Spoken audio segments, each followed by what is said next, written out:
шатуунтай холбоотой үнийн асуудал гэл жил болгон яригддаг. Хавар намартаа яригддаг.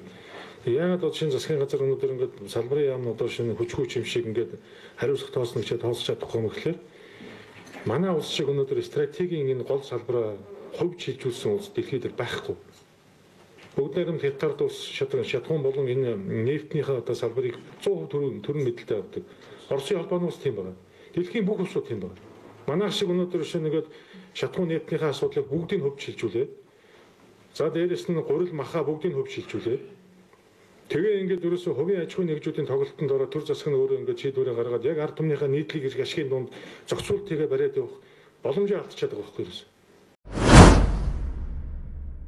Магадгүй эргээд бид энэ газрын тос боловсруулах хууль дээр Эрдэнэс Монгол дээр бид Эрдэнэс Монгол газрын тос компанийг байгуулад өөрсдөө төр 100% менеж хийгээд энэ түвшнийхээ бодлого, шатууныхаа бодлогыг би барих ёстой гэдэг энэ бодлогыг барьж байгаа. Тэгжээж бид өнөөдөр энэ нэг байдлаас гарахгүй бол тэгэл хөнгөлт чөлөөлт гээл аж ахуйн нэгжүүд нь авч идэг. Би та нартай бас нэг санал нэг. Ахаа дээрээс нь одоо шинэ үн докторжуулах хөтөлбөр гээл одоо шинэ авч идэг гэл олон шүүмжлүүд явж байгаа байхгүй. Энэ бүхний цаана яасан гэхээр бид өөрсдөө стратегийн хөгжилж болохгүй салбараа хөгжилсөн байна.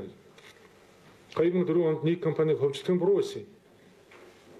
Энээс болоод байгаа. Энээс одоо үе үеийн засгийн газрууд асуудал ханддаг. Энээс бол зарим засгийн газрууд огцрох одоо асуудлууд яригддаг. Энээс үүдээ төр тогтворгүй болохоор хэн хохиролтой гэхээр энэ Монгол улсад хохиролтой байдаг.